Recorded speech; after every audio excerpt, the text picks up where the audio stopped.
오늘 은혜 받으실 하나님 말씀은 고린도전서 2장 9절에서 10절까지 말씀입니다. 기록된 바 하나님이 자기를 사랑하는 자들을 위하여 예비하신 모든 것은 눈으로 보지 못하고 귀로 듣지 못하고 사람의 마음으로 생각하지도 못하였다 함과 같으니라. 오직 하나님이 성령으로 이것을 우리에게 보이셨으니 성령은 모든 것 곧 하나님의 깊은 것까지도 통달하시느니라. 아멘.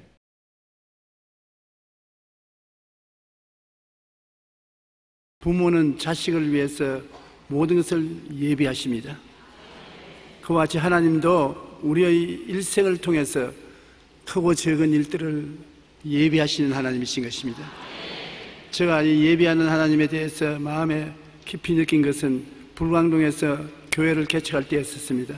생활이 공핍하고 어려운데 부산에 있는 우리 어머님에게서 연락이 왔어요. 마지가 보고 싶으니까 서울로 올라가서 한 주일 동안 같이 있다가 부산으로 내려오겠다.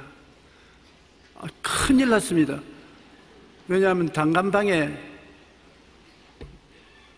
대접할 수 있는 음식도 없는데 어머니가 오면 어떻게 합니까? 그렇다고 해서 돈이 있는 것도 아니고. 그래서 하나님께 기도를 했습니다. 하나님, 우리 어머니가 날 보고 싶어서 부산에서 서울까지 올라오시는데 나는 서울역에 나가서 모셔올 차비도 없고 30세 때 진지를 지어드릴 수 있는 양식도 없고 모두 아무것도 없는데 이 일을 어떻게 하면 좋습니까?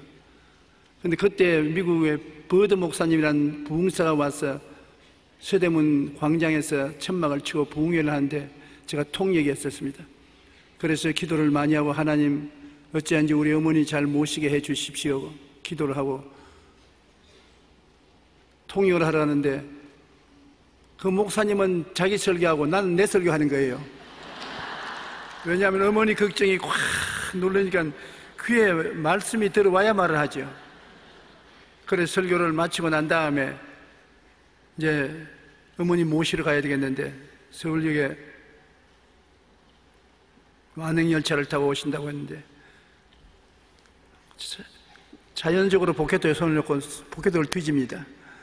옛말에 객지에서 어려운 일을 당하면 남자는 포켓도를 뒤지고 여자는 화장부터 고친다는 말이 있습니다. 그래서 나도 포켓도를 뒤져보니까 종이 한 봉투 하나가 손에 잡혀요. 이게 무슨 봉투인고 보니까 돈 봉투예요.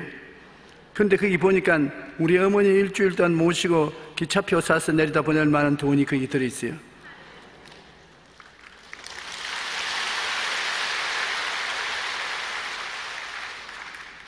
나는 도저히 누가 그렇게 했는지 지금까지도 상상이 안 돼요. 깜짝 놀랐는데 내가 누구에게 악수를 하고 가까이 할 수 있는 시간도 없었는데 언제 내 포켓에 와서 그것을 넣었는지. 그래서 제가 하나님께 기도를 했습니다. 하나님 고맙습니다. 언제 누구를 시켜서 이 봉투를 저 포켓에 넣었습니까? 알고 싶습니다. 내 마음속에 들려오는 하나님의 음성이 그런 거 너는 알 필요 없다. 그런 걱정은 내가 하는 것이고 너는 돈만 있으면 될 것 아니야. 잘 모셔라. 그래서 나는 어머님을 잘 모셔서 일주일 동안 대접 잘하고 기차표 사서 내려보내는 그런 경험을 했습니다. 그 이후로부터 시작해서 지금까지 수많은 일에 하나님이 미리 예비하시는 것을 느꼈습니다. 오늘 우리가 알고자 하는 것은 하나님은 큰 것만 예비하는 것이 아니라 지극히 적은 것에도 예비하는 하나님이라는 것입니다. 예비하는 하나님을 제일 먼저 발견하고 야훼 이레라는 이름을 붙인 분인 아브라함입니다. 100세에 낳은 아들을 하나님께서 모리아산에 제물로 드리라고 했을 때 그 아들을 데리고 사흘 길을 걸어가서 모리아산에 올라가서 제단을 쌓고 아들을 잡아서 제물 드리려고 칼로서 목을 따려고 하는데 하나님이 아브라함아 아브라함아 그 아들에게 손대지 마라. 네가 내 아들 네 독자도 아끼지 않고 내게 주었은즉 네가 참으로 나를 사랑한 줄 아노라.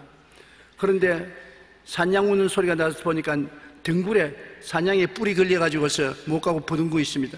하나님이 제물을 직접 준비해 놓으신 것입니다. 아브라함이 가서 그 사냥을 가지고 목을 따서 피를 흘리고 각을 떼서 제단에 불을 태워서 이삭 대신 제물로 드리고 난 다음에 하나님의 이름을 야훼 이레라 불렀습니다. 하나님의 산에서 예비하신다, 그렇게 부르기 시작한 것입니다.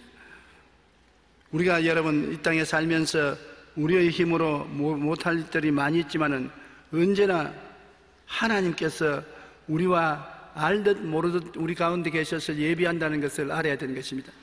야훼께서 우리를 자기 사랑하는 자를 위해서 예비한 모든 것은 인간의 눈으로 보지 못하고 귀로 듣지 못하고 마음으로도 깨닫지 못합니다.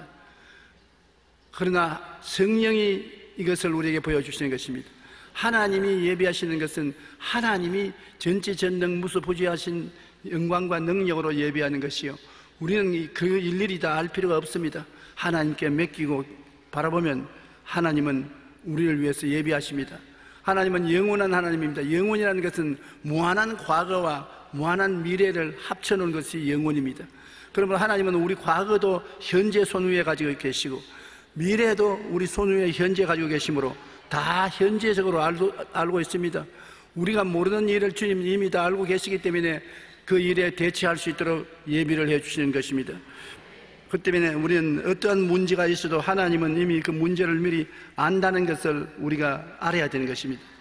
성경에 보면은 요나의 체험을 통해서 얼마나 하나님이 예비하시는 하나님인가를 우리가 알 수가 있는 것입니다. 선지자 중 한 사람인 아미떼의 아들 요나에게 하나님 말씀이 임했습니다. 너는 일어나 저 큰 성읍 니느웨로 가서 그것을 향하여 외치라. 그 악독이 내 앞에 상달되었음이라. 아수르의 수도 니느웨가 하나님 심판을 받아 40일 이내에 멸망당할 것이라는 예언을 하라는 것입니다. 그때 요나는 마음속으로 뛸 듯이 기뻐했습니다. 왜냐하면 아수르가 이스라엘을 식민지로 삼고 고통을 많이 가했습니다. 재산을 빼앗아가고 물질을 모아서가고 장정들을 군대에 복무하도록 만들고 고통을 많이 당했습니다. 그러므로 아수르의 수도 니느웨가 망한다고 하니까 이 웬 떡이냐, 내가 무엇 때문에 가서 경고할 필요가 있느냐, 난 도망쳐야 되겠다. 그래서 하나님은 북방 아수르의 수도 니느웨에 가서 회개하라고 외치라는데 그는 표를 요바에서 배편을 타고 다시스로 저 남쪽 오늘날 스페인 지역을 향해서 도망을 쳤습니다. 그는 배 밑창에 들어가서 아예 하나님께서 말씀해도 안 들리도록 깊은 잠이 들었었습니다. 그런데 요나서 1장 4절에 보면 야훼께서 큰 바람을 바다 위에 내리시매 바다 가운데 큰 폭풍이 일어나 배가 거의 깨지게 된지라. 하나님이 큰 바람과 폭풍을 예비해 놓고 있었습니다. 그래서 배가 그냥 파도에 일렁거리죠. 물이 배에 가득해지고 배가 물에 파산되게 되면 사공들이 놀라서 요나에게 와서 깨워 이렇게 하면서 당신은 누구기에 이렇게 편안히 잠을 자느냐, 이 환란이 누구 때문에 왔느냐, 제비를 뽑아보자. 제비를 뽑으니까 요나에게 다 걸렸습니다. 누구냐, 네가 왜 이러냐. 나는 이스라엘 선지자로서 니느웨에 가서 회개 복음을 전하는 것을 반대로 다시 서로 도망을 치고 있는 중이니까 하나님이 나 때문에 심판을 했으니까 나를 물 가운데 던져라. 요나는 죽었으면 죽었지 니느웨에 가서는 설교 안 하겠다고 작정을 한 것입니다. 그런데 하나님과의 실험을 해서 이길 자가 없습니다. 그 사공들이 미안하지만은 우리가 너 때문에 죽을 수는 없으니까 네가 물에서 먼저 들어가거라고 하나 둘 셋 해서 던져버렸습니다. 그래 요나는 죽었다고 생각하고 눈을 딱 감고 있는데 뭐가 왔든지 탁 자기를 삼켜버립니다. 성경에 보니까 야훼께서 이미 큰 물고기를 예비하사 요나를 삼키게 하셨으므로 요나가 밤낮 3일을 물고기 뱃속에 있으니라. 요나를 삼킬 만한 물고기는 요사이는 그런 물고기가 없습니다만 보통 큰 건 아닙니다. 사람들은 고래가 요나를 삼켰다고 그렇게 말하는 사람인데 고래는 입이 그렇게 크지 않습니다. 요나와 같은 사람 삼키려면 입이 굉장히 커야 될 것인데 하나님이 특별히 예비하신 물고기입니다. 그런데 요나를 삼키고 난 다음 사흘 동안 물고기가 굉장히 고통을 당합니다. 뭘 하나 배가 고파서 배에서 떨어진 걸 먹었더니만 소화불량증이 걸려가지고서 아유, 위장 속에서 자꾸 위장을 때리면서 두들기면서 회개를 하고 핥히면서 회개를 하니까 위통과 복통이 생기고 견딜 수가 없어. 사흘 만에 물고기가 저 니네 해변가에 와서 시원하 확 토해내 버렸었습니다. 그러니까 요나는 공짜 배를 타고 니느웨까지 오게 된 것입니다. 니느웨는 아수르의 수도로서 상당히 큰 도시로 걸어서 이쪽 저쪽 사흘 길을 가야 끝에 도달하는 것입니다. 그런데 요나가 즉시 회개하라, 그렇지 않으면 40일 이내에 니느웨 성이 멸망할 것이라고 하며 사람들이 요나의 말을 듣자마자 모두 다 감동을 느꼈습니다. 예수를 믿지 않고 하나님을 모르는 이방인이 그런 감동을 느낄 수 있습니까? 그런데 하나님이 성령으로 역사하시며 온 국민 전체가 이 말을 듣고 회개하고 통회하고 자복하고 상복을 입고 부르짖었습니다. 이 말이 임금위에 들어가니 임금이 보좌에서 내려와서 삼배옷을 입고 잿더미 위에 앉아서 온 국민에게 먹지도 마시지도 말라, 짐승들도 먹이기도 말고 마시기도 하지 말라, 하나님이 용서 안 해준다고 우리가 생각할 수 있겠느냐? 이렇게 회개하면 하나님이 우리를 불쌍히 여길 게 낫냐? 그래서 온 나라가 통곡을 하고 울고 죄에서 돌이키니까 40일이 다 됐는데도 하나님이 니느웨 성을 심판하지 않습니다. 그러니까 요나가 마음에 굉장히 괴로웠죠. 하나님, 내가 다시스로 도망을 치는 이유가 바로 이걸 아닙니까? 하나님은 자비와 긍휼이 많으셔서 회개하면 용서해 주버리는데 내내 니느웨가 멸망당할 좋은 기회가 왔는데 내가 그 기회를 이용하지 않을 수 있겠습니까? 보십시오. 지금 온 나라가 회개를 하니까는 하나님께서 마음을 돌이켰지 않아요. 나는 살고 싶지 않습니다. 나 죽여주세요. 그러면서 성 위에 앉아가지고서 그래도 혹시 하나님의 마음을 돌이켜 불로 때려서 심판해 줄까 그걸 보겠다고 앉아있는데 햇빛이 비치니까 머리가 굉장히 뜨겁단 말입니다. 그리고 마음이 낙심이 되고 분노가 끓어오르고 견딜 수 없는데 하루 저녁 자고 나니까 박넝쿨이 착 자라서 요나 앉아있는 그 움막집 머리 위에 착 덮었습니다. 박넝쿨이 하나님이 예비한 박넝쿨은 하루 저녁에 그렇게 크게 자랐습니다. 박넝쿨이 하루 저녁에 자라는 법이 없어요. 하나님이 기적을 행하사 박넝쿨이 하루 저녁 만에 요나의 있는 우거하는 초막집 위에 덮었습니다. 요나가 그 박넝쿨을 보고 그 시원하고 좋다, 모처럼 좋은 일 하나 생겼다, 박넝쿨 그 참 좋다. 그런데 그 박넝쿨이 그 다음날 아침에 일어나니까 시들어져 오르고 말았습니다. 하나님이 또 벌레를 예비했었습니다. 벌레가 와서 박넝쿨을 사뚝사뚝 잘라버린 것입니다. 요나서 4장 6절에 보면 하나님 야훼께서 박넝쿨을 예비하사 요나를 가리게 하셨으니 이는 그의 머리를 위하여 그늘이 지게 하며 그의 괴로움을 면하게 하리 하심이었더라. 요나가 박넝쿨로 말미암아 크게 기뻐하였더라. 그러나 요나 4장 10절에 보면 하나님이 벌레를 예비하사 이튿날 새벽에 그 박넝쿨을 갉아먹게 하심에 시들어버리고 말았습니다. 거기에다가 해가 뜰 때 하나님이 뜨거운 동풍을 예비하셨고 해는 요나의 머리에 쪼임에 요나가 혼미하여 스스로 죽기를 구하여 이르되 사는 것보다 죽는 것이 내게 나았습니다. 나를 죽여주십시오. 그렇게 통탄을 했습니다. 그러나 하나님께서 예비하시는 것을 보십시오. 하나님은 풍랑도 예비하시고 물고기도 예비하시고 박넝쿨도 예비하시고 벌레도 예비하시고 천지를 지으신 하나님이 요 조그마한 벌레도 관심을 가지고 예비하시는 것입니다. 그러니 여러분 하나님이 사랑하는 자녀들인데 예비 안 할 리가 없습니다. 모든 일에 하나님은 여러분을 위해서 예비한다는 것을 잊지 말아야 될 것인 것입니다.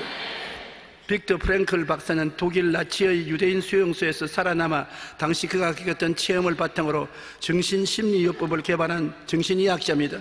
그는 수용소에 갇힐 때 그의 연구 원고를 옷 속에 숨겨서 그 옷을 입고 수용소에 들어가려고 했더니 옷을 빼앗고 원고를 다 빼앗아 버렸습니다. 한평생 자기가 연구한 논문을 빼앗기고 살고 싶은 생각이 없었습니다. 그 대신 받은 누더기 죄수옷을 가슴에 움켜쥐고 절망했습니다. 그런데 죄수복을 걸쳐 입고 그 죄수복 포켓에 손을 넣어보니까 뭐가 하나 잡히거든요. 그래 보니까 누가 전에 입었던지 성경 구절을 적어서 그 포켓에 넣어놓은 것을 그가 보게 된 것입니다. 거기에는 신명기 6장 4절로 5절의 말씀, 이스라엘아 들으라. 우리 하나님 야훼는 오직 유일한 야훼시니 너는 마음을 다하고 뜻을 다하고 힘을 다하여 내 하나님 야훼를 사랑하라. 이걸 보자 빅tor 프랑클 박사는 하나님이 내가 낙심하지 말라고 이 쪽지를 예비해서 포켓토에 넣어주셨구나. 그래서 그것을 늘 읽으면서 새로운 결심을 하고 그 중노동을 하는 수용소에서 계속 인간 심리를 연구해서 종이만 있으면 주워다가 그것을 기록해서 포켓토에 차근차근 쌓아놓았었습니다. 그러자 제2차 세계대전이 끝나고 그들이 포로 수용소에서 생존대에 나왔었을 때 틈틈이 기록한 내용을 토대로 인간을 치유하고 살리는 심리요법을 창안하여 인류의 정신이야기에 크게 기여한 사람이 되었었습니다. 그는 위기 가운데 하나님이 예비하신 말씀을 통해 다시 한번 하나님을 새롭게 만나고 새로운 미래를 여는 기회를 갖게 된 것입니다. 어떤 곳에 있든지 하나님께서는 우리를 저버리지 않고 예비하신 하나님인 것입니다. 강제 노동수용소에 잡혀간 그에게도 격리하기 위해서 누구를 통해서인지 그 성경 구절을 포켓토에 넣어서 예비해 놓았기 때문에 그가 그걸 읽고 견뎌내고 살아남아서 위대한 심리학자로서의 명성을 떨치게 된 것입니다. 요나가 바다에 던져져 죽을 위기에 처했을 때 하나님이 큰 물고기를 예비하시어 요나를 구원하셨습니다. 하나님은 그 어떤 상황에도 구원의 손길을 예비하고 있다는 것을 우리는 알아야 되는 것입니다. 여러분과 나는 하나님 아들 예수 그리스도를 하나님이 예비해서 보냈기 때문에 우리가 구원을 받은 것입니다. 여러분, 하나님이 세상을 이처럼 사랑했다고 말했는데 하나님의 본성은 무엇입니까? 사랑입니다. 하나님은 사랑인 것입니다. 그럼 사랑을 혼자 살 수 있나요?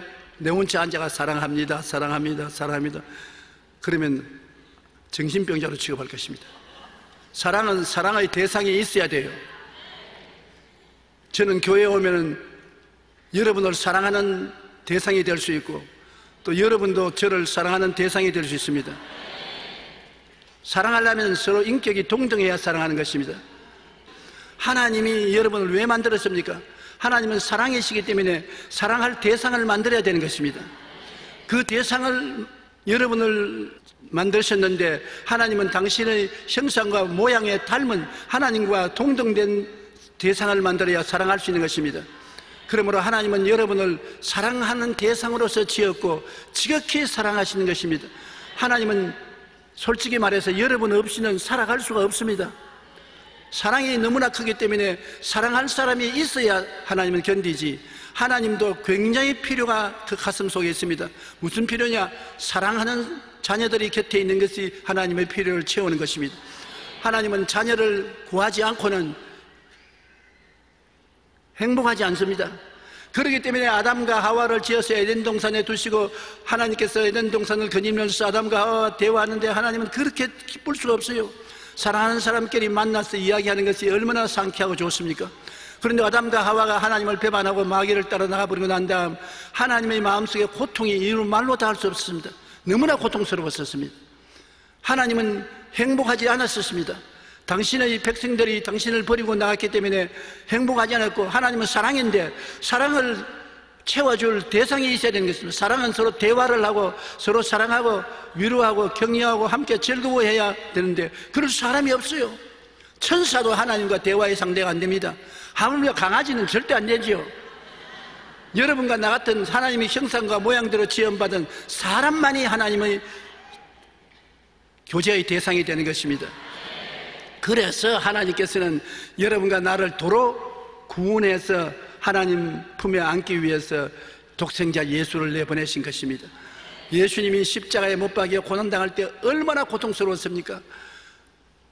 양손과 양발에 대못이 박히고 몸짓고 피를 흘리면서 고난당할 때 그 고난의 극치 속에 그런 아버지 하나님이 어찌 나를 버리시나이까 탄식했는데 그 고난의 강도를 볼 때 하나님은 사랑은 그 고난보다 더 크다는 것입니다. 그 고난이 하나님의 사랑을 대표해 주는 것입니다. 사랑 안 하면 그런 고난을 받게 할 리가 없어요. 주님이 그 어마어마한 고난을 통해서 여러분의 죄 나의 죄, 여러분의 불행 나의 불행, 여러분의 반역 나의 반역을 다 청산해 주신 것입니다. 그러고라도 하나님은 그 보혈의 값으로 우리를 품에 품어서 우리를 사랑하는 대상으로 삼으려고 애를 쓰시는 것입니다. 그러므로 여러분은 오늘 이 시간에 사랑받고 있습니다. 보통 사랑받고 있는 것이 아니라 하나님이 독생자를 주어서 값주고 살 정도의 사랑을 받고 있는 것입니다. 그러므로 어깨를 쭉 펴시라고요. 아무도 나를 알아주지도 아니하고 인정도 안 해주고 나는 쓰레기 같은 인생이다, 그렇게 생각하면 그건 하나님에 대한 반역인 것입니다. 하나님은 여러분을 하나님의 형상과 하나님의 모양대로 지음받았으니 얼마나 귀한 존재인 것입니까? 그러므로 하나님 아버지가 여러분을 사랑하여 여러분을 도로 구원하기 위해서 베푸신 그 은혜를 오늘 우리 알아봐야 될 것입니다. 예수님 오시기 600년에서 700년 전에 이사야 선지자가 계시를 받았습니다. 그는 말하기를 한 아기가 우리에게 낳고 한 아들을 우리에게 주신 바 되었는데 그 어깨는 정사를 메었고 그 이름은 기묘자라 모사라 전능하신 하나님이라 영존하시는 아버지라 평강의 왕이라 할 것입니다. 한 아기, 예수 그리스도가 한 아기로 태어났지 않습니까? 한 아들로 태어났는데 어린 핏덩어리를 보시고 성경은 예언하기를 그는 전능하신 하나님이고 영존하시는 아버지고 평강의 왕이라고 말한 것입니다. 이 하나님이 어린아이가 되어서 핏덩어리가 되어서 마리아의 몸에 자라서 세상에 태어났는데 얼마나 하나님이 우리를 구원하겠다고 열심을 내었기 때문에 사람의 죄는 사람이 갚아야 되는 것입니다. 사람의 죄를 천사가 갚아주지 못합니다. 사람의 죄를 짐승이 갚아주지 못합니다. 사람의 죄는 사람이 갚아야 되기 때문에 하나님이 사람이 되어 오셨습니다. 그런데 그것을 평범한 사람으로 생각하면 안 되는 것이 하나님은 선지자 이사야를 통해서 미리 예언하기를 비록 사람들 보기에는 한 아기요 한 아들 핏덩어리 된 어린 아기로 태어났지만은 실제는 그는 전능한 하나님이고 영존하시는 아버지고 평강의 왕이라고 말한 것입니다. 그러면 하나님이 우리를 위해서 십자가에 못 박여 몸짓고 피 흘렸다는 것입니다. 그러고 난 다음에 예수님이 우리에 대해서 구주가 된 것을 하나님은 우리에게 밝게 말씀해 주셨습니다. 이사야 53장 1절로 6절에 우리가 전한 것을 누가 믿었느냐? 야훼의 팔이 누구에게 나타났냐? 그는 주 앞에서 자라나기를 예언한 순 같고 마른 땅에서 나온 뿌리 같아서 고운 모양도 없고 풍채도 없은즉 우리가 보기에 흠모할 만한 아름다운 것이 없도다. 그는 멸시를 받아 사람들에게 버림받았으며 강고를 많이 겪었으며 질고를 하는 자라 마치 사람들이 그에게서 얼굴을 가리는 것 같이 멸시를 당하였고 우리도 귀히 여기지 아니하였도다. 그는 실로 우리의 질고를 지고 우리의 슬픔을 당하였거늘 우리는 생각하기를 그는 징벌을 받아 하나님 앞에 맞으며 고난당한다 하노라. 그가 찔리면 우리의 허물이 나며 그가 상하면 우리 죄악의 이만함이라. 그가 징계를 받으므로 우리가 평화를 누리고 그가 채찍에 맞으므로 우리는 나음을 받았도다. 우리는 다 양 같아서 그를 행하여 각기 제 길로 갔거늘 야훼께서는 우리 모두의 죄악을 그에게 담당시키셨도다. 여러분과 나를 하나님 구원하기 위해서 그 아들을 보내서 그 아들이 대속의 제물이 된 사실을 성경은 예수님 오시기 600여 년 전에 벌써 예언해 놓은 것입니다. 그리고 사도 바울은 에베소서 2장 1절로 10절에 그는 허물과 죄로 죽었던 너희를 살리셨다. 허물과 죄로 죽어서 하나님과 원수된 우리를 살리셨다. 그때 너희는 그 가운데서 행하여 이 세상 풍조를 따르고 공중의 권세 잡은 자를 따랐으니 곧 지금 불순종의 아들들 가운데서 역사하는 영이라. 전에는 우리도 다 그 가운데서 우리 육체의 욕심을 따라 지내며 육체와 마음의 원하는 것을 하여 다른 이들과 같이 본질상 진노의 자녀였더니 긍휼이 풍성하신 하나님이 우리를 사랑하신 그 큰 사랑을 인하여 허물로 죽은 우리를 그리스도와 함께 살리셨고 너희가 은혜로 구원을 받는 것이라. 또 함께 일으키사 그리스도 예수 안에서 함께 하늘에 앉히시니 이는 그리스도 예수 안에서 우리에게 자비하심으로 그 은혜의 지극히 풍성함을 오는 여러 세대에 나타내려 하심이라. 그 다음 우리가 함께 읽어보십시다. 너희는 그 은혜에 의하여 믿음으로 말미암아 구원을 받았으니 이것은 너희에게서 난 것이 아니요 하나님의 선물이라. 행위에서 난 것이 아니니 이는 누구든지 자랑하지 못하게 함이라. 우리는 그가 만드신 바라 그리스도 예수 안에서 선한 일을 위하여 지으심을 받은 자니 이 일은 하나님이 전에 예비하사 우리를 그 가운데서 행하려 하심이라. 여러분, 하나님께서 여러분과 나를 만세전에 이미 예비하셔서 예정하시고 부르셔서 예수의 보혈로 구원을 받고 하나님과 화목하게 되고 하나님의 사랑의 품에 안기도록 만들어 놓은 것입니다. 하나님은 여러분을 너무나 사랑하기 때문에 여러분이 회개하면 뛰어나와서 안아주는 것입니다. 탕자의 비유에서 보십시오. 하나님께서 탕자가 죄를 짓고 아버지 곁을 떠나서 아버지 재산을 다 탕진하고 못 먹고 살아서 얼버고 굶주려서 맨발 벗고 아버지, 하늘과 아버지께 죄를 지어사오니 다시 아들이라 이 흐름을 받지 못하겠나이다. 품꾼의 하늘을 봐달라고 올 때 아버지가 이놈아 여기 꿇어 앉아라, 나쁜 놈 자식, 그렇게 했습니까? 아버지 하나님을 상징하는 이 아버지가 탕자가 멀리 오는데 미리 달려갔어. 그 아들을 끌어안고 이네 아들은 죽었다가 살아났으며 이랬다가 다시 찾았다. 제일 좋은 옷을 갖다 입혀라. 아들 된 표시인 금가락지를 입어라. 그리고 신발을 신겨라. 살찐 송아지를 잡아라. 먹고 즐기자. 이네 아들은 죽었다가 살아났으며 이랬다가 도로 찾았다. 그 아버지가 아들로 인하여 얼마나 기뻐합니까? 아버지는 아들을 너무나 사랑했기 때문에 아들이 돌아오기를 학수고대하고 있다가 돌아오니 아버지가 뛰어나가서 아들을 환영한 것입니다. 하나님은 여러분이 구원받기를 학수고대하고 기다렸던 것입니다. 여러분 일어서고 앉는 곳마다 구원하려고 애를 쓰고 여러분을 하나님이 자녀로 사랑하는 대상으로 불렀었습니다. 여러분은 있어야 하나님이 사랑합니다. 여러분 없으면 사랑이 허공을 치는 것입니다. 하나님께서는 여러분이 있어야 되는 것입니다. 우주와 만물을 지으신 하나님은 영원히 행복하기 위해서 여러분을 지으신 것입니다. 여러분이 아버지, 아빠 사랑해요, 감사해요, 찬양합니다면 아버지는 너무 좋아서 아이고 여보 어떻게 해볼까 그렇게 하시는 것입니다. 그렇게 하나님은 여러분을 좋아해요. 여러분도 하나님을 좋아해야 되는 것입니다. 야훼를 기뻐하라. 그러면 내 마음의 소원을 이루어 주시리로다. 하나님을 기뻐하면 마음의 소원까지 이루어 주시겠다고 말씀하는 것입니다. 우리는 사실은 죄 덩어리지요. 저는 한경직 목사님이 천국으로 가시기 전에 한 인터뷰에서 나는 죄 덩어리라는 말씀하시는 것을 보았습니다. 우리가 알기에 한경직 목사님은 한국 교회 가운데 가장 거룩하고 청렴하게 사신 주의 종이십니다. 그런 분이 나는 죄 덩어리라고 말씀했었으니 우리는 하나님 앞에 가만히 살펴보면 죄 덩어리가 아니라 온통 죄입니다. 우리는 덩어리를 안고 있는 게 아니라 우리는 온통 죄예요. 그러니 우리의 힘과 노력으로는 구원을 받으려고 해도 받을 도리가 없습니다. 도저히 하나님 앞에 나갈 수가 없어요. 그러나 하나님은 만세전부터 우리를 구원하시기 위해 예수님을 예비하셨습니다. 하나님의 독생자 예수님은 죄 없이 인간의 몸으로 태어나서 우리의 모든 죄를 짊어지고 고통당하시고 십자가에 달려 돌아가심으로 우리 죄를 청산해 주셨습니다. 우리 하나님의 사랑과 예수님의 은혜 가운데 오직 믿음으로 구원받습니다. 우리의 노력이나 선한 행위로 구원받지 않습니다.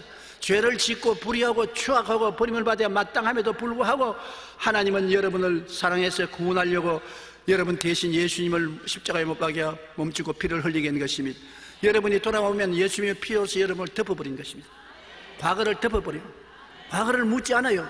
과거를 묻는다면 우리는 하나님 앞에 부끄러워 설 수 없지요. 과거를 덮어버리고 씻어버리고 제일 좋은 의의 옷을 입혀주시고 은혜로 구원을 하시고 너무너무나 하나님은 좋아하시는 것입니다. 사랑하려고 만든 여러분을 잃어버렸었으나 도로 찾았으니 얼마나 하나님이 기뻐하고 즐거워한지 모릅니다. 오늘 이 시간에 이 교회당에 하나님이 와 계십니다. 우리 예배드리는 가운데 하나님은 너무 기뻐하시고 즐거워하시는 것입니다. 성경 이스라엘의 찬양 중에 계신 야훼여 야훼는 거룩하나이다. 우리가 찬송 부를 때 우리 가운데 와 계시고 우리가 말씀 들을 때 하나님 가운데 와 계시고 기도할 때 하나님 등을 어루만져 주시고 여러분 소원을 이루어 주시기를 원하시는 하나님이 이 자리에 계신 것입니다. 그러므로 우리는 절대로 외롭거나 고독하지 않습니다. 여러분 자격이 있어서 여러분을 사랑하는 것이 아닙니다. 하나님이 사랑하고 싶어서 여러분을 사랑하는 것입니다. 부모님이 자식이 병들었다고 해서 내버린 부모가 있습니까? 자식이 병들어도 끝까지 자식 곁에 있는 이유는 사랑하기 때문에 그런 것입니다. 여러분 사랑하기 때문에 하나님은 여러분은 버리지 않고 떠나지 않습니다. 두려워 말라 내가 너와 함께함이라. 놀라지 말라 나는 내 하나님이 됨이라. 내가 너를 굳세게 하리라. 참으로 내가 너를 도와주리라. 참으로 나의 의로운 오른손으로 너를 붙들어 주리라고 말씀하시는 것입니다. 하나님께서는 예수님께서 십자가에 못 박혀 죽어서 3일 만에 부활 승천하신 이후에 성령을 보내주셔서 성령은 예수님과 똑같은 하나님으로 성부, 성자, 성신 삼위일체인데 구약의 시대에는 아버지가 일선에 서서 일하시고 신약 초기에는 예수님이 와서 일하시고 이제는 교회 시대는 성령이 일선에 나서서 일하시는데 성령이 아버지의 뜻을 받들어 여러분과 나를 도와주기 위해서 와 계신 것입니다. 요한복음 14장 16절로 18절에 내가 아버지께 구하겠으니 그가 또 다른 보혜사를 너에게 주사 영원토록 너희와 함께 있게 하시리니 그는 진리의 영이라 세상은 너희 그를 받지 못하느니 이를 보지도 못하고 알지도 못함이라 그러나 너희는 그를 아나니 그는 너희와 함께 거하심이요 또 너희 속에 계시겠으므로 내가 너희를 고아와 같이 버려두지 아니하고 너희에게 오리라. 여러분 함께 계신 분, 여러분 속에 와서 계신 분, 이분이 성령입니다. 성령은 바람과 같습니다. 바람은 우리 곁에 있고 우리 속에 있습니다. 그렇죠? 한번 심호흡을 크게 해보십시다. 하나 둘 셋. 바람이 여러분 속에 들어왔다가 나온 것처럼 성령님도 여러분 속에 들어왔다가 나오시고 속에 들어왔다가 나오시고 이렇게 각사에 계십니다. 성령은 아버지의 영이요 아들 예수님의 영인 것입니다. 보혜사는 하나님께로부터 보내심을 받아 우리를 돕기 위해서 항상 곁에 계신 이를 말하는 것입니다. 성령 보혜사고 예수님은 첫째 보혜사고 성령은 둘째 보혜사인데 우리를 돕기 위해서 항상 우리 곁에 계십니다. 구만리 장신 멀리 계시지 않습니다. 이 자리에 계십니다. 여기 계셔요. 여기에서 여러분 하나님의 도움을 구할 때 성령께서는 우리에게 도움을 베풀어 주는 것입니다. 요한복음 14장 25절로 26절에 내가 아직 너희와 함께 있어서 이 말을 너희에게 하였거니와 보혜사 곧 아버지께서 내 이름으로 보내실 성령 그가 너희에게 모든 것을 가르치고 내가 너희에게 말한 모든 것을 생각나게 하시리라. 성령께서 가르쳐 주셔요. 여러분께서 말씀을 읽다가 해석이 안 되게들랑 성령께서 도와주시옵소서 간구하십시오. 성령이 진리를 깨닫게 해주시옵시고 성령이 우리에게 예수님께로부터 배운 말씀을 기억나게 해주시는 것입니다. 성령은 이처럼 우리를 깨닫게 해주시고 기억나게 해주는 선생으로서 도와주시는 것입니다. 누가복음 11장 13절에 너희가 악할지라도 좋은 것을 자식에게 줄 줄 알거든 하물며 너희 하늘 아버지께서 구하는 자에게 성령을 주시지 않겠느냐.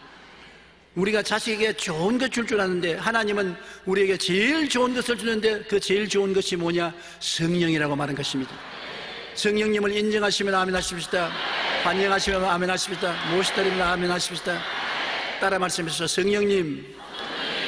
성령님을 사랑합니다. 저와 같이 계신 것을 인정합니다. 감사합니다. 저희 보혜사가 되어 주시옵소서. 여러분 이렇게 성령님은 인격적인 하나님이기 때문에 입술로서 말을 하고 교제를 해야 되는 것입니다. 성령님은 여러분과 나에게 와서 우리를 거룩하게 만들어주는 것입니다. 죄사함은 우리 힘으로는 안 돼요. 죄사함은 하나님의 선물로 죄사함을 주었기 때문에 어떠한 죄인도 예수를 믿으면 죄는 용서받는 것입니다. 자기 공로 없이요. 그러나 거룩하게 되는 것은 우리가 성령님과 함께 노력을 해야 되는 것입니다. 거룩하게 되는 것도 우리 힘으로 안 되니까 노력을 하지만은 성령님이 도와주시면 여러분 거룩하게 되는 것입니다. 술 주정뱅이가 술을 끊게 되고 도박광이 도박을 그만하게 되고 세속적인 사람이 세속에서 거룩한 생활로 돌아서게 되고 방탕한 사람이 방탕을 버리고 거룩하고 착한 사람이 되는 것은 여러분이 그렇게 되기를 소원하고 목적을 삼고 노력하는데 성령이 와서 도와주시는 것입니다. 로마서 8장 1절로 4절에 그러므로 이제 그리스도 예수 안에 있는 자에게는 결코 정죄함이 없나니 이는 그리스도 예수 안에 있는 생명의 성령의 법이 죄와 사망의 법에서 너를 해방하였음이라. 율법이 육신으로 말미암아 연장하여 할 수 없는 것을 하나님은 하시나니 곧 죄로 말미암아 자기 아들을 죄 있는 육신의 모양으로 보내어 육신의 죄를 정하사 육신을 따르지 않고 그 영을 따라 행하는 우리에게 율법의 요구가 이루어지게 하렵니다. 하나님의 성령이 오시면 성령이 우리 마음속에 하나님의 율법을 지킬 수 있는 마음을 주시는 것입니다. 마음이 있어야 되는 것이 모든 것의 시작이 마음인 것입니다. 죄도 마음에서 먼저 생각하고 난 다음 죄를 짓게 되고 의로운 것도 마음에서 먼저 의롭다고 되기를 원한다고 결심을 하고 난 다음에 그것이 의로운 행동으로 옮겨지는 것입니다. 우리 마음을 성령의 점령해서 마음을 변화시킵니다. 마음을 변화시키면 죄보다 의를 하기를 소원하고 좋아하니까 그 죄를 짓지 않게 되는 것입니다. 성령도 우리 연약함을 도우시니 성령이 우리를 위해서 말할 수 없는 탄식으로 우리를 위해서 기도해 주시는 것입니다. 로마서 8장 11절에 예수를 죽은 자 가운데서 살리신 이의 영이 너희 안에 거하시면 그리스도 예수를 죽은 자 가운데서 살리시니까 너희 안에 거하시는 그 영으로 말미암아 너희 죽을 몸도 살리시리라. 성령이 오시면은 여러분 우리 영혼만 살리는 것이 아니라 이 죽을 육체도 살린다. 그건 뭐냐? 병 고치는 것을 말하는 것입니다. 성령이 오시면 이 죽을 육체도 치료하여 고치시는 것입니다. 하나님은 여러분 영과 혼과 삼위일체 전인을 구원하시는 것입니다. 하나님은 우리 영만 구원하시고 육체는 내버리는 하나님이 아니신 것입니다. 우리가 죽더라도 우리 영이 낙원에 가 있다가 주님이 광림하신 날 같이 데려와서 부활의 몸을 새로 입게 되는 것입니다. 몸이 없는 영만 있지 않습니다. 우리는 영과 혼과 몸 세 가지를 다 주님께서 합쳐서 사람으로 만드신 것입니다. 그러므로 이 세상에 살 동안에도 하나님께서는 영을 구원하시고 혼을 구원하시고 육체를 성령으로 살리셔서 건강을 주시기를 원하시는 것입니다. 하나님의 생명의 성령의 법이 우리에게 와서 생명을 주시는 것입니다. 그러므로 우리는 하나님이 우리를 위해서 예비한 은총을 보니 하나님 아들도 우리 위해서 예비해 주셨고 성령도 우리 위해서 예비해 주셨고 여기 성경에 기록한 그 많은 약속의 말씀도 우리를 위해서 다 예비하신 약속의 말씀인 것입니다. 그렇기 때문에 우리는 예비된 은총을 받으려면 기도를 해야 돼요. 하나님은 여러분과 대화하기를 원하기 때문에 기도를 들으시고 주기를 원하시는 것입니다. 기도하지 않고 가만히 있으면 하나님이 역사하지 않았어요. 여러분 자녀들과 교제하기를 하는데 요새 애들이 바쁘다고 부모 말 안 들어주잖아요. 그럼 선물을 가지고서 너 나에게 달라하면 내가 선물 줄 거니까 오늘 집에 일찍 들어오라. 같이 밥 먹고 내 이야기 들으면 내가 너에게 원하는 바 자전거를 사주겠다. 자동차를 사주겠다. 내가 원하는 무엇을 주겠다. 그러면 그것 얻으려고 집에 일찍 들어와서 엄마 약속한 거 해줘, 아빠 약속해 해줘, 강제 대화를 하는 것입니다. 그것만 대화를 해도 부모가 기쁘다고요. 말 안 하는 것보다도. 하나님은 여러분이 와서 직접 구하기를 원하시는 것입니다. 너희가 없는 것은 구하지 아니하면 구하라 주실 것이요 찾으라 찾을 것이요 오늘 두드려 열릴 것이라. 왜 구하게 만드냐? 구함을 통해서 하나님과 대화를 하고 하나님과 더 친해질 수 있는 기회가 오기 때문인 것입니다. 그러므로 고린도전서 2장 9절로 10절에 기록된 바 하나님이 자기를 사랑하는 자들을 위해서 예비하시는 모든 것은 우리 눈으로 보지 못하고 귀로 듣지 못하고 사람의 마음으로 생각지도 못했던 것 같으니라. 오직 하나님이 성령으로 이것을 우리에게 보이셨으니 성령은 모든 것 곧 하나님의 깊은 것이라도 통달하시느니라. 그러므로 하나님 성령이여 내 마음속에 하나님이 예비하신 것을 가르쳐 주시고 깨닫게 해주시옵소서. 기도를 해야 하나님이 기뻐하시고 오냐 알려주마 보여주마 돌보아주마 하시는 것입니다. 너희는 내게 부르짖어라. 내가 내게 응답하겠고 그거 비밀한 일을 내가 보여주겠다. 부르짖어야 돼요. 그만큼 하나님은 여러분과 대화하기를 원하시는 것입니다. 하나님 감사합니다, 찬양합니다, 기쁩니다. 그것도 말할 수 필요 없이 해야 되지요. 그러나 하나님이 우리 일생에 있어서 구하는 대로 응답해 주셔서 우리와 교통하기를 원하십니다. 구원도 예수 이름으로 구원해달라고 구해야 주시는 것입니다. 거룩함과 성령 충만도 구해야 되는 것입니다. 병 고침도 병 고쳐달라고 기도하고 구해야 되는 것입니다. 저주에서 해방되는 것도 하나님께 아브라함의 복을 달라고 구해야 되는 것입니다. 영생복락도 구하는 자에게 주시는 것입니다.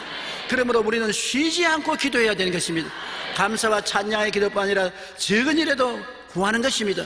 하나님은 우리 위해서 벌레 한 마리도 다 예비하시고 박능쿨도 예비하신 하나님이 여러분 위해서 무엇을 먹을까 무엇을 입을까 무엇을 마실까 예비 안 해놓은 하나님이 아니신 것입니다. 다 예비해 놓았었어요. 그러나 단지 우리가 구하기를 원하시는 것입니다. 정말 누가복음 11장 9절로 10절에 있는 말씀 우리 같이 읽어보십시다. 구하라 그러면 너희에게 주실 것이요 찾으라 그러면 찾아낼 것이요 문을 두드리라 그러면 너희에게 열릴 것이니 구하는 이마다 받을 것이요 찾는 이는 찾아낼 것이요 두드리는 이에게 열릴 것이니라. 기왕 주려고 하나님 다 작정했는데 구하기 전에 하나님 미리 알아서 척척 주면 좋겠는데요. 하나님은 아니야. 나는 너희 응답보다도 너가 더 필요하다. 너가 내 곁에 오는 것을 내가 더 좋아한다. 그러므로 네가 구해야 내가 응답을 하지 안 구하는데 내가 응답 안 한다. 그렇게 말씀하시는 것입니다. 하나님은 여러분과 나를 너무나 사랑하시기 때문에 어떻게든지 여러분과 나와 같이 와지기를 원하시는 것입니다. 저는 이 예비하신 하나님을 생각할 때 너무나 감사해요. 저 50년 이상 목회를 해오면서 하나님께서 우리 각자를 정해놓은 길로 이끌어 주시며 그 일을 이루기 위해 모든 것을 예비하신다는 것을 느꼈습니다. 제가 처음에는 의사가 되기 위해서 병원에 조수로 들어가서 일하다가 하루는 부산 대청동 거리를 걸어가니까 젊은 미국 목사 한 사람이 열심히 설교를 하는데, 나는 그때 영어를 꽤 잘했는데 그 통역하는 사람은 완전히 자기 말하고 있어요. 내가 들어보니까 이 미국 선교사는 땀을 뻘뻘 흘리면서 그리스도를 믿어야 구원받는다 했는데, 그리스도를 믿으라 했더니 이 사람은 교회 나가거라, 하나님이 여러분을 사랑하신다, 하나님 오늘날 또 살아 계신다, 자기 멋대로 통역해요. 그래서 내가 통역을 마치고 난 다음에 가서 당신 오늘 설교 반도 통역이 안 됐다, 나를 사용하면 잘 될 거다. 근데 그 선교사 보고서 당신 왜 한국에 와서 이렇게 하니까 자기가 6.25 때 군인으로 한국에 와서 싸웠다. 그리고 미국으로 돌아가고 난 다음 한국이 머릿속에 떠오르고 사라지지 않았어.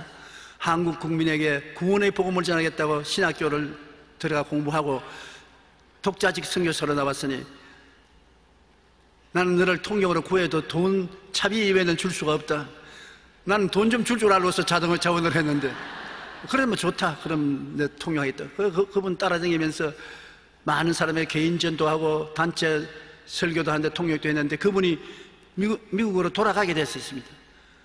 그런데 저를 루피 리처드 목사님이라는 노인 목사 부부가 증권회사 사원으로 있다가 한국 사람을 전도하는 사명을 받고 와서 대청동에 조그마한 미션을 열고서 복음을 전하고 있어요.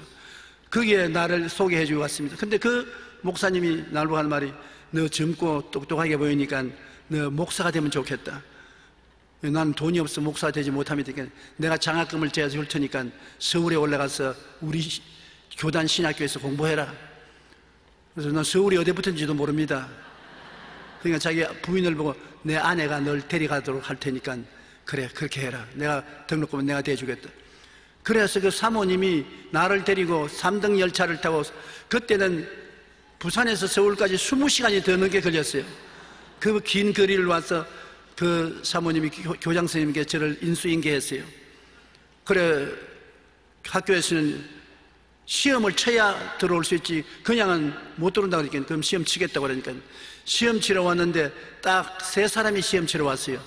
나하고 우리 어머니하고 나이가 같은 부인 한 사람하고 또 청년 한 사람이 왔는데 같이 시험을 치는데, 제가 시험은 물론 제일 잘 쳤지요.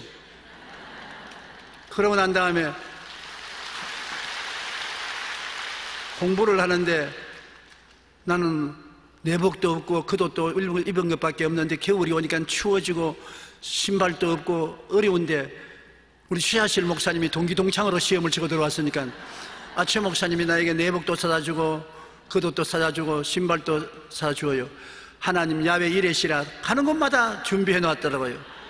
그래 공부를 마치고 신학교 졸업하고 난 다음에 이제 갈 데 올 데가 없는데 우리 최하실 전도사님이 불광동에 어린아이들 돌보는 그걸 뭐라고 말합니까? 육아원을 만들어 가지고서 애들 돌본다고 그러고 있어요.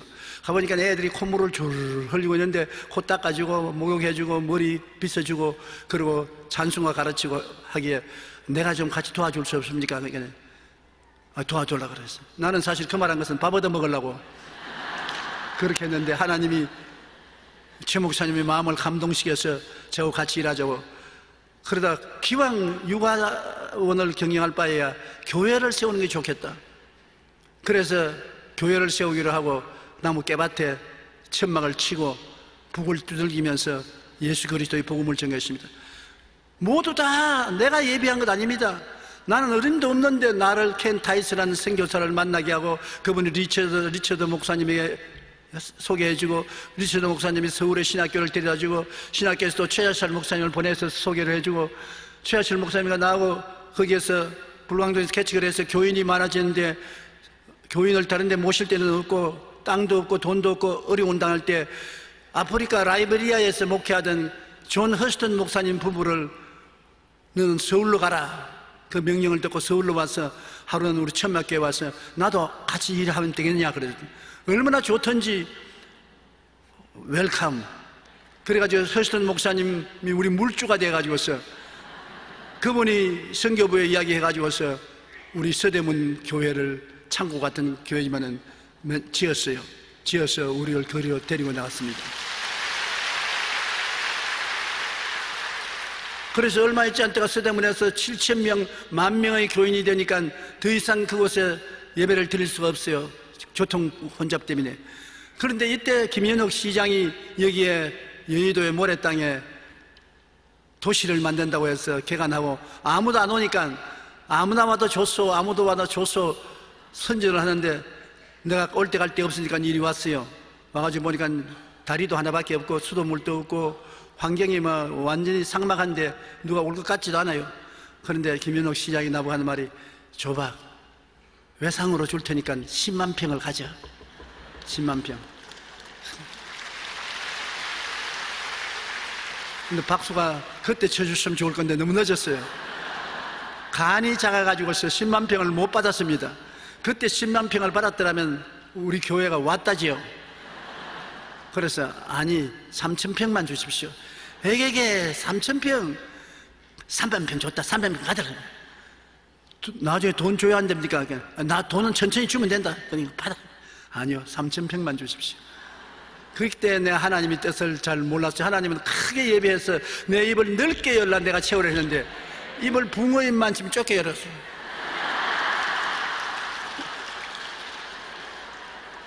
그래서 굴러온 떡도 못 먹었어요. 하나님은 여러분에게 더 큰 것 주기를 원하는데 우리 믿음이 적어서 그것을 못 누릴 때가 많습니다. 그러나 다행히 하나님이 예비하셔서 교회를 지을 수 있는 땅은 우리가 구했기 때문에 그 땅에 바로 이 교회를 지은 것입니다.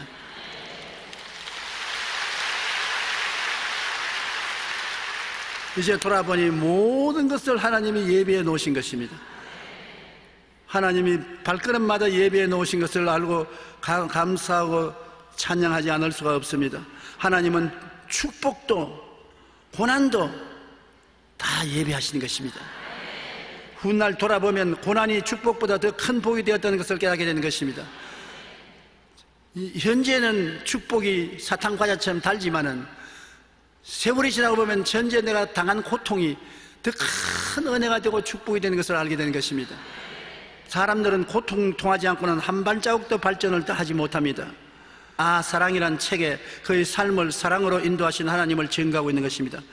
황교진 씨는 대학을 졸업하면서 건축학과 졸업작품으로 대상을 받고 한 여인과 뜨거운 사랑의 교제를 시작하며 대학원에 특차로 합격하고 앞날이 탄탄했습니다. 그런데 1997년 11월 27일 늦은 밤 어머니가 뇌출혈로 쓰러졌습니다. 어머니하고 단 둘이서 살았는데 어머니가 뇌출혈로 쓰러져서 전신이 마비되었습니다. 그는 기도하며 하나님의 기적을 바랐지만 7개월 동안 3군데 입원해서 받은 결론은 가망이 없다는 통보였습니다. 그래서 그는 어머니를 집으로 모시고 오면서 건축가의 꿈도 다 버리고 사랑하는 연인하고 연애도 조용히 끝냈습니다. 식문일간이 된 어머니를 간호하는 것이 이제는 자기의 제일 의무가 됐습니다. 참 효성스러운 아들입니다. 자기의 직장도 다 버리고 사랑하는 결혼 대상자도 버리고 자기의 미래를 어머니 돌보는 일에 전신전력을 기울여서 의사 대신 간호사 대신 어머니를 돌봐주셨습니다. 그는 매일같이 어머니를 씻기고 죽을 수 튜브에 넣어서 드리는 것이 언제부턴가 어머니 표정만 봐도 무엇을 원하시는지 알 수 있는 정도가 되었었습니다. 외출도 잠도 공부도 접고 14년을 보내면서 어머니를 섬겼습니다. 여러분 그런 아들 보았어요? 14년 동안 자기 미래를 다 버리고 청춘도 다 바쳐서 어머니를 돌봤었습니다. 그러면서 그가 혼자 있으니까 말하고 싶을 때마다 공책에다 글을 썼습니다. 그 글을 쓴 것을 7년 전 그 책이 세상에 출판돼 나왔었습니다. 건축가의 꿈을 꾸는 그는 에세이 작가가 되어 회사에 취직했습니다. 또한 그가 쓴 책을 읽은 여성과 결혼해서 2 아이의 아빠가 되었습니다. 그 책이 베스트셀러가 되어서 돈이 왕창 들어왔습니다. 그 의식 없는 어머니는 줄곧 그를 위해 기도해 주신다고 믿으며, 우리 어머니가 의식이 없지만은 어머니가 축복해 주신 덕분에 나는 작가도 되고, 이 책을 읽고 감동한 나를 사랑하는 여인과 만나 결혼도 하고 자녀도 2사람이나 얻게 되고 또 출판사 편집자가 되었으니 우리 어머니가 얼마나 고마운지 모른다고 어머니에게 오히려 불평하지 않고 감사했습니다. 다른 사람 같으면 어머니 때문에 내 신세 고쳐왔다, 어머니 돌보기 때문에 내가 내 꿈도 다 쳐버리고 사랑하는 여인하고 결혼도 못하고 돈도 없고 내 신세 파탄이다, 이렇게 말해야 될 것인데 이 사람은 아닙니다. 어머니를 이렇게 하시, 그래서 나를 위해서 하나님이 예비하신 축복이다. 어머니가 비록 혼수 상태에 있으면서도 그 아들을 위해서 기도를 해 주셨기 때문에 내가 작가가 되고 아름다운 여인과 결혼하게 되고 자식을 낳게 되고 출판사의 책임자로 취직도 되고 이렇게 좋을 수가 있느냐. 그래서 어머니에 대해서 오히려 감사하게 되겠습니다. 어머니의 병간호를 통해 큰 사랑의 깊이를 알게 되었다며, 어머니가 비록 식물인간인 상태이긴 하지만 그의 곁에 계셔서 평안하고 행복하다고 말한 것입니다. 식물 상태도 좋으니 신혼가정에 어머니가 있으면 얼마나 부담이 됩니까? 그래도 그가 어머니 똥오줌 다 가려내고 오늘날 또 어머니를 씻기고 어머니를 먹이고, 그리고 우리 어머니 덕분에 내가 축복을 받았다고 하나님 예비하신 축복이라고 감사를 드렸었습니다. 이것이 바로 성경이 말하는 항상 기뻐하라, 쉬지 말고 기도하라, 범사에 감사하라. 이것이 정말 범사에 감사입니다. 보통 사람이 감사할 수 없는 것에 감사를 했습니다. 그러니까 하나님이 어머니 덕분으로 말미암아 좋은 일이 생겨서 오늘날은 승승장구하는 작가가 되었고 큰 행복을 누리게 된 것입니다. 하나님은 축복도 고난도 동시에 예비하십니다. 그러나 훗날 돌아보면 고난이 축복보다 더 큰 축복이 된다는 것을 깨달아 알 수 있게 되는 것입니다. 하나님은 여러분을 사랑하십니다. 사랑 안 하고는 견디지 못합니다. 왜냐하면 하나님은 사랑이시기 때문인 것입니다. 하나님 속에는 미움이 없습니다. 그 사랑을 채우기 위해서는 여러분이 필요합니다. 천사도 하나님의 사랑의 필요를 채우지 못합니다. 더구나 강아지는 채우지 못하지요. 어림도 없습니다. 여러분만이 하나님의 형상과 모양대로 지음받았습니다. 여러분만이 하나님을 기쁘시게 할 수 있습니다. 하나님을 행복하게 만들 수 있습니다. 하나님을 즐거워하게 만들 수 있습니다. 그러므로 하나님은 여러분을 향해서 큰 사랑을 베풀고 두 손을 내밀고 있으니 여러분 하나님 품에 안겨서 감사하고 찬양하고 기도하고 기뻐하십시오. 그리고 하나님께 쉬지 말고 기도하면서 여러분 필요한 것을 구하십시오. 구하라 주실 것이요, 찾으라 찾을 것이요, 문을 두드리라 열릴 것이니라. 구하는 이마다 얻을 것이요, 찾는 이가 찾을 것이요, 문을 두드리는 이가 열릴 것이니라. 하나님께서는 여러분에게 주기를 원하셨습니다. 그리고 하나님을 의지해서 도적질하고 죽이고 멸망시키는 원수 마귀를 내가 쫓아버려야 되는 것입니다. 아담과 하와를 찾아와서 샘을 내어서 배반하게 만든 마귀, 예수님이 40주 40년 금식하고 공생에 나오려고 할 때 제일 먼저 찾아와서 예수님을 꾀던 마귀, 욥을 쳐서 온 자녀들 다 잃고 가산 다 탕진하고 온몸이 병들게 만드는 마귀, 그놈은 지금도 돌아다니며 여러분 도적질하고 죽이고 멸망시키려고 하는 것입니다. 마귀는 십자가에서 예수님이 정사와 권세를 벗어버려 승리했지만은 아직까지도 쇠밧줄에 매진 안 했었습니다. 권세는 빼앗겼으나 자유롭게 돌아다닙니다. 마귀는 자기 종자인 타락한 천사 귀신들과 더불어 온갖 방해를 더합니다. 그러므로 여러분 주님과 함께 있어서 마귀를 쫓아내십시오. 마귀는 한 길로 왔다가 7길로 도망치는 것입니다.